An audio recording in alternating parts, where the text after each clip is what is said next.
Secretly, will not. I love it.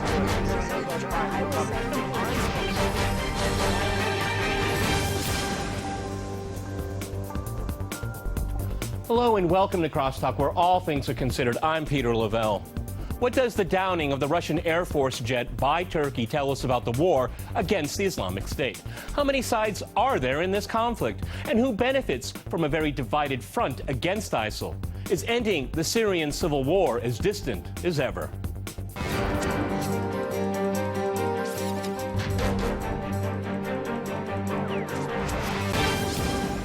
To Crosstalk Syria and the downing of the Russian jet, I'm joined by my guest, Flynt Leverett in Washington. He's a professor of international affairs at Penn State and author of Inheriting Syria and Going to Tehran. In London, we have Afzal Ashraf. He is a visiting fellow at the University of Nottingham Center for Conflict, Security and Terrorism. And here in Moscow, we cross to Joe Lauria. He's an independent journalist. All right, gentlemen, Crosstalk rules. In effect, that means you can jump in anytime you want, and I very much encourage it. Flynt, if I can go to you first in Washington, D.C. We are talking together, all four of us, at a very serious moment here. A Russian jet was shot down by Turkish forces. It crashed in Syria, as far as we know. As we're speaking here, both pilots have been lost here. The Turks have taken responsibility for it. They have called for a NATO meeting. They didn't call Moscow first. And Russia has made it very clear through the voice of Vladimir Putin that there will be very serious consequences. This is a moment in time that we're going to remember for a while, I suspect. Go ahead, Flynt.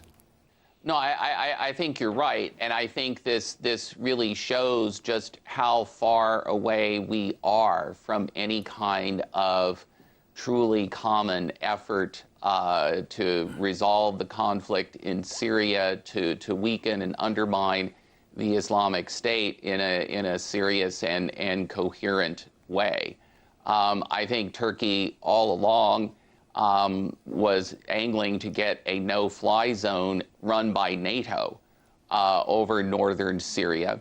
The Russian military deployments in September and the beginning of the Russian military effort in Syria later in September basically rendered that scenario impossible. And I think that Turkey is essentially looking for an excuse, looking for an opening where it can claim it was acting, however mistakenly, in self-defense, and it can try and raise questions about what Russia is doing, perhaps weaken Russian resolve or determination to persist in the effort, and basically begin to get international pressure on Russia to rein in what it is doing in Syria so that Turkey and its friends could get back on track with this idea of a NATO no-fly zone over northern Syria. I don't think that is going to work. Yep. I don't think it's going to get the Turks what they would like, but it illustrates just how far away we are from a genuinely common agreed framework for dealing with both conflict resolution in Syria and weakening the Islamic State in a serious way. So in London, if I could be a bit provocative here, these events have to ask us what side is Turkey on in all of this here? I mean, its relationship, its dealings with the Islamic State are quite legendary now, and now we have this here. I mean, it shows that Turkey wants to play a spoiling role in your mind, and I have to wonder if some people in Washington are quite pleased about all this. Go ahead. Well, Turkey has certainly had a very confusing response to the Syrian crisis. I don't think that even some people involved in the security forces in Turkey have been very clear about its stance. And it appears that Turkey's original approach about a year ago was to remain as detached as possible from it in order to prevent what it feared was terrorism on its soil from being engaged. And of course now it's had the terrorism and it's adopted a very strange approach, partially in the sort of camp led by the US, the coalition, but also maintaining within some constraints a very good relationship with the Russians over economic and political interests. And so there is a huge amount of confusion, I think, in the minds of everybody about where Turkey stands. The involvement or support of ISIS is an area that is very contested. Of course, there are those that will give evidence that that Turkey has been dealing with ISIS, or at least tolerating it, even allowing oil smuggling, according to some reports. But at the same time, Turkey and the Turkish government and others claim that it is not in any way encouraging or supporting ISIS. So that's a contested area, unfortunately. Okay, well, it can be contested in some minds, and others it's crystal clear that Turkey is being very duplicitous here. Joe, if I can go to you here in Moscow, and I don't want to echo two different points we've already heard here, is that when you look at the major forces fighting ISIS here, they're not going to bend very much. And I'm thinking of the Syrian Arab Army, Iran, Hezbollah, Russia, and the government in Damascus. They have everything to fight for, not to compromise with people like Turkey with their record, let's put it that way. Also, Joe, before you answer, is that it's really quite saddening from where I sit here in Moscow, is that the relationship between Turkey and Russia has actually been a flourishing one before all of this started. Very strong relationship, very strong ties when it comes to tourism particularly, and in business. It looks like all of that is being thrown away for a policy that is very incoherent and extremely dangerous to what country? Turkey itself. Go ahead, Joe. I think the Turks in this instance were upset that the Russians have been hitting anti-Assad forces who are Turkmen over the border from Syria. But the overall strategy of Turkey seems to have been supporting the Islamic State. I agree with you, Peter, that it's clear. I think there's enough evidence to conclude that. And why Turkey wants to expand its influence in the region. And there are questions about Erdogan's motivation. What kind of a man is this? I mean, he seems to be a megalomaniac. There's lots of people in Turkey who feel that way and are worried about where he's gone. And I think that there are, of course, competing interests, as has been mentioned here. The Gulf states have their interests there, and they're also supporting myriad groups there, including most likely Islamic State. As we know, President Putin, when he was, ironically enough, in Turkey last week at the G20 summit, said he had a list of 40 countries. He did say private individuals, not governments, who were supporting Islamic State. And now he's come out just after the downing of the jet to say that Turkey is an accomplice to terrorists. What does Turkey want in the end? Does Assad want to sort of use the Islamic State to gain the caliph himself? I mean, some people even think that. How Washington reacts to this will be extremely interesting because I don't know exactly what the United States will do. I agree. Flynt, what do you think? I mean, the only country in all of this would be, I could see, at least privately in the halls of power, happy to see this, to see the spat between Russia and Turkey, very serious one. I followed President Putin's political career from the very beginning. He doesn't mix his words, okay? He's very, very clear in what he wants to accomplish here. And what he said about this event here is extremely clear. And we're all waiting for the reaction here. But there would be people in Washington would like to say, the Europeans want to make a compromise over Ukraine. They want Russia part of this grand coalition. The Russians are actually doing something, and they can actually prove it without, PBS stealing their pictures and their video and giving U.S. credit. I mean, I can go on and on and on, and I've been going on and on and on for a long time about this here. And it seems to me that Washington is the only major power outside of maybe Riyadh and a few others that would be, they're rolling their hands in glee because this continues the conflict in Syria, that if they can't get the resolution they want, they don't want any resolution. Go ahead, Flynt. I think there's a lot in what you said. If the United States were really serious about conflict resolution in Syria, I think it is essential for the United States to be working in a serious way toward that goal with Russia. If the United States is serious about undermining, weakening the Islamic State, I think it is essential for the United States to be working in a serious way with Russia, among others, toward that goal. But in the end, the United States doesn't want to work with Russia in a serious way because that would involve real give and take, meaning some give in the American position.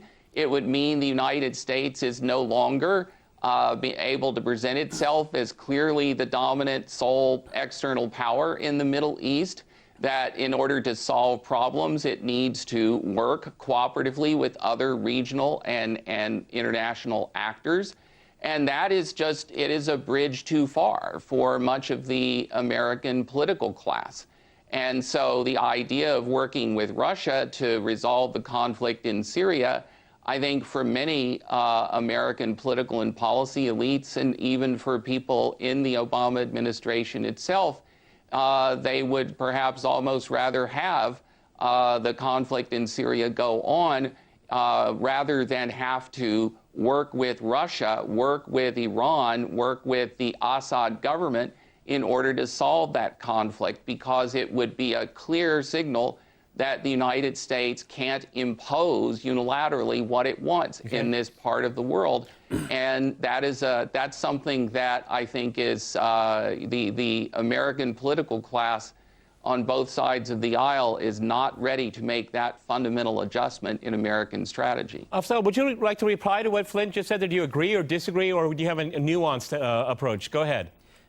Well, I think that what we are doing so far in this debate is assuming that the events that have happened resulting in the downing of the Russian jet are as a result of policy rather than procedure.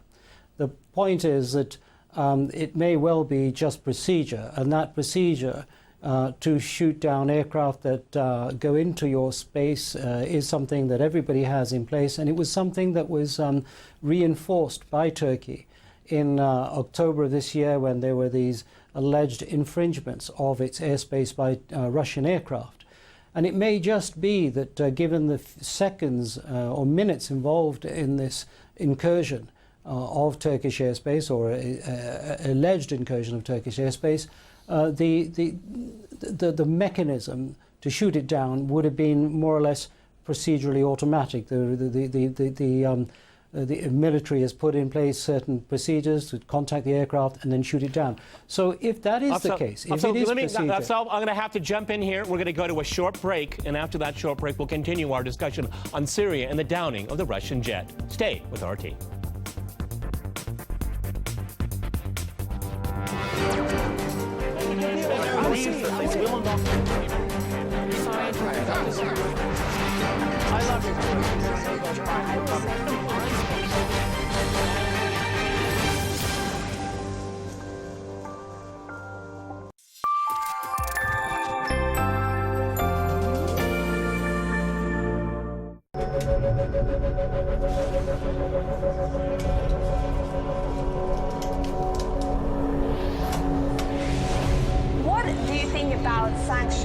Easy right or wrong, but I definitely think sanctions are better than conflict. You don't perform for diplomatic reasons. You perform for humanitarian ways. I'm talking obviously about Edward Snowden. I believe he's a hero. I believe he's coming directly from his heart.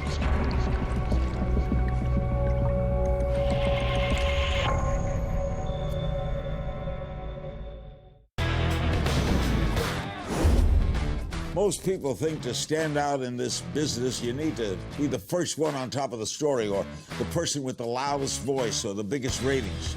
In truth, to stand out in the news business, you just need to ask the right questions and demand the right answers.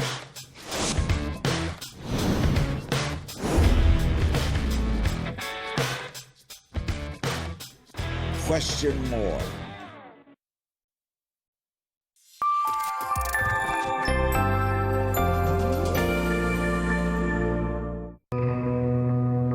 People with stories to tell. Those who deserve to be heard. Studied inside out, but still with unrevealed secrets. Leaders, politicians, thinkers, and witnesses. They're here to speak. Are you there to hear? They're the war hawks selling you on the idea that dropping bombs brings peace, to the chicken hawks forcing you to fight in the battles that they start. The news hawks try to tell you that celebrity gossip and tabloid murder trials are the most important news of the day. While the hawks of advertising tell you that you are not cool enough unless you buy their product. Watching the hawks, watching the hawks. These are the hawks that we, along with our audience, will be watching.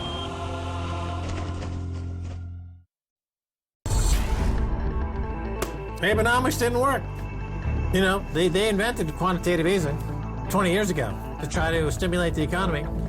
It hasn't worked for 20 years now. Now we're back in recession in Japan. So all the other countries around the world are emulating this failed program.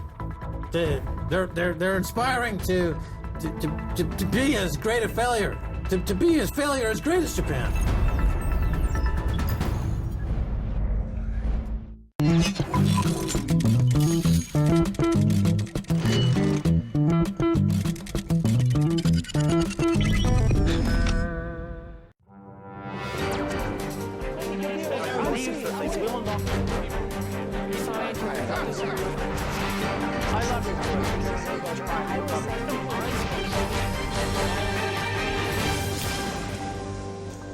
Welcome back to Crosstalk, where all things are considered. I'm Peter Lavelle. To remind you, we're discussing Syria and the downing of the Russian Air Force jet.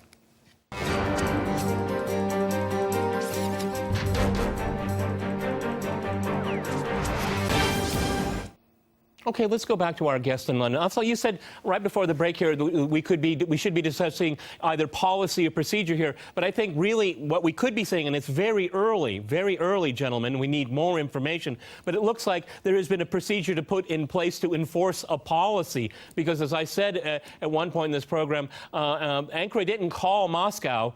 They immediately called Brussels and called for a meeting of NATO. I mean, that's certainly sending a signal to someone, and that's to someone in the Kremlin. Would you agree? I think it would be, if that's the case, that they have done this to spoil what I think has been a huge step forward towards a common view on political and military strategy in the region, which was precipitated by the Russian intervention around September, and which has culminated last weekend in the Vienna conference, right, which I think it may well be something that I know Flynt was saying we're far away. I think we've come a lot closer, but this thing could spoil, this incident could spoil all the progress that's been made, certainly if it is policy. If it's procedure, then it can be resolved relatively quickly and easily by bilateral talks between Turkey and Russia to identify exactly what the cause was and put in place mechanisms to prevent a reoccurrence. Yeah, but Joe, you know, to be fair, you know, Russia's been asking this from the first day that it arrived in Syria on the invitation of the legitimate government in Damascus. I'd like to point that out. You know, what we heard from our guest in London is correct. Every country has the right to protect its airspace, but the one country in the world's airspace that is violated with every heartbeat is Syria, and it's by the United States and its allies. Russia is there legal under international law. And so, you know, talking about procedures, you know, all we can do is, I told you so, this was what was probably going to happen. And I do remember the first program we did after Russia intervened, as I said, there's a lot of risks, and this is exactly what I was talking about. Go ahead, Joe. Well, it even began before the Russian intervention when President Putin spoke to the UN General Assembly in September. He called for a grand coalition with the United States and their allies to fight Islamic State, very much like the U.S. and the Soviet Union, who probably hated each other or were more suspicious of each other back then than the U.S. and Russia are now, although it's getting close. And the U.S. immediately rejected that. So it's surprising that Hollande said that he would join with Russia, which did not, I'm sure, please the Americans, although you see signs in the U.S. Of an inching towards the realization that the Russian position is the right one, and there has to be this joint effort to put other issues aside to defeat this group. Paris frees minds there. We saw the former deputy CIA director, Mike Morell, on an American network last week saying that the Russian position was correct and that the Syrian army on the ground is the only ground force that could possibly defeat, and the Peshmerga, the Kurds, and with Russian and other air cover jointly together. So I don't know whether he got approval to go out there and say that, or he's not in government now, whether he's laying the groundwork. But you start seeing perhaps some people in the administration in Washington wanting to inch towards that, and then you have the neocons have never lost influence under President Obama. They're not out in front like under Bush, but they either want chaos in Syria, as was mentioned by Flynt earlier, and they're happy with that, or they want to still overthrow Assad, and they don't seem to care much about who follows an overthrow, as we've seen from Iraq in 2003. So I do think that, well, that's what I wanted to say on that point.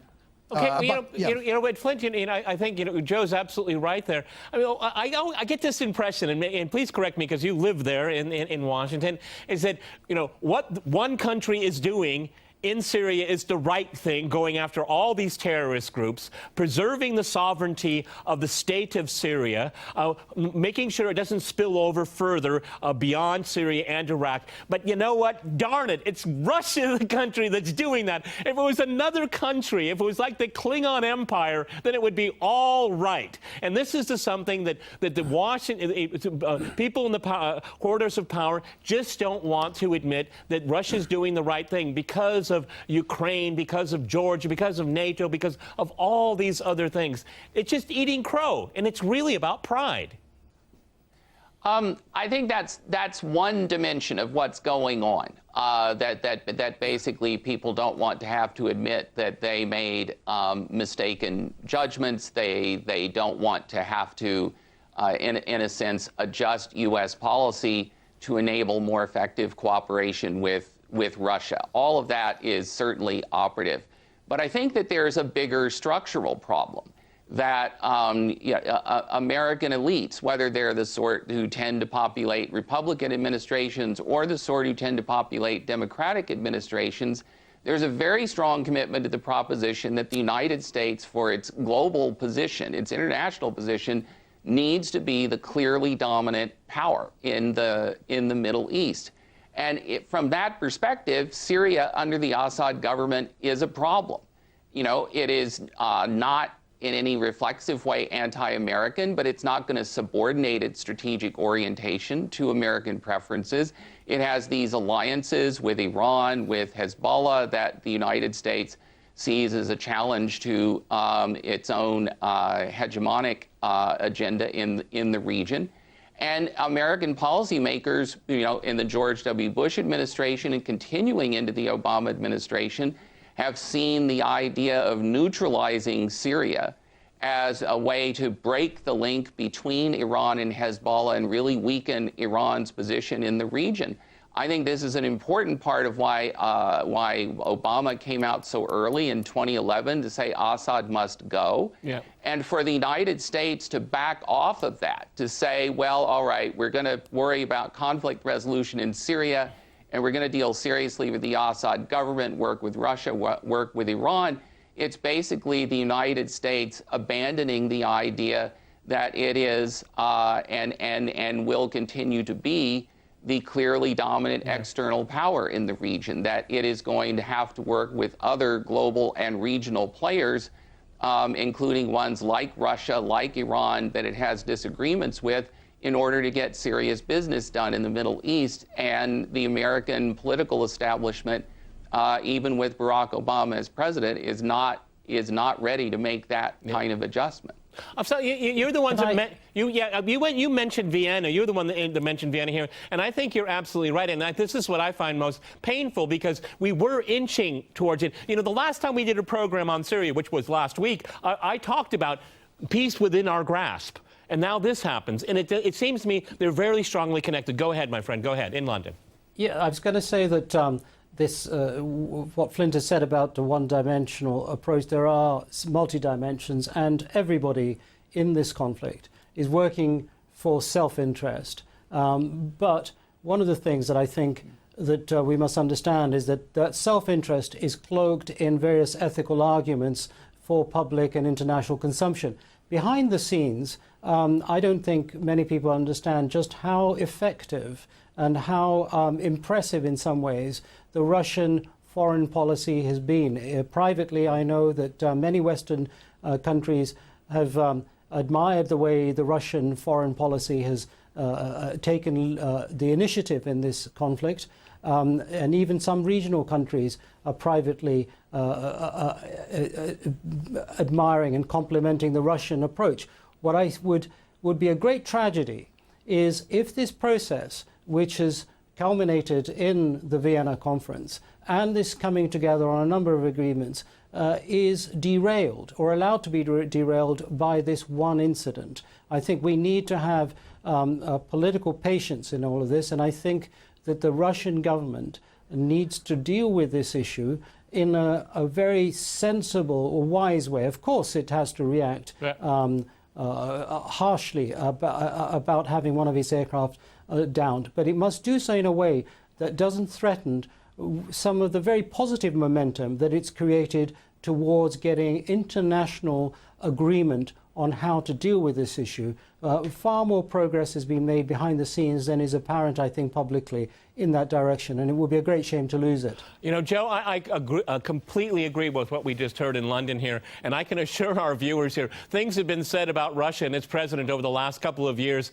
They can keep saying it doesn't change Russian policy, so I'm not worried about a rash reaction from Russia, but it will be quite stern and it will be quite obvious of what Russia's feelings are. You have to remember, Vladimir Putin has public opinion at home he has to worry about. He really does, okay? Joe, let's go back to, you know, where can we move forward here? Because I certainly hope the Vienna process isn't derailed. But to be honest with you, in my gut, you know, when I listen to John Kerry talk about that process, you know, not even one Syrian representative is allowed at the table here. And it's because of so many vetoes from the U.S. and who they'll accept and who they won't accept here. And this is very problematic. And I just worry that people around Kerry, they'll say, well, you know, let's put this on hold for the time being. Go ahead, Joe. You got 60 seconds, the last word on the program. Go ahead. Flynt put his finger on it, that there isn't a time, the time is not right yet in Washington for policymakers to say, look, we've screwed up in the Middle East royally from 2003 certainly till now, and we've supported the creation of Islamic State by a Defense Intelligence Agency document that proves that, and we have continued to allow our Gulf allies to fuel the fire, and as well as Turkey, which, as has been pointed out, could derail any movement towards peace. I don't see any peace coming, and I think until the United States gets off of its arrogant position of world dominance and dominance inside the Middle East, that there's no solution to this issue. That's a broad statement I make, but I do firmly believe that, and I think that there's going to be more trouble ahead. I don't know how Russia's going to respond, but, you know, just to go back to the very beginning here with this violation of airspace, it was not, I doubt there's any intention on Russia that had any hostile intent. So Turkey used this opportunity. The plane went down in Syrian territory. We know that because we saw the soldiers being dead on the ground with those Turkmen around them. So why Turkey did this, and go back to the beginning of the show, is it to break up any move towards peace in Vienna? If that's the case, that's really not okay. Very good on that position. very depressing note, gentlemen, Yes. my thanks to my guests in Washington, London, and in Moscow, and thanks to our viewers for watching us here at RT. See you next time, and remember, crosstalk rules.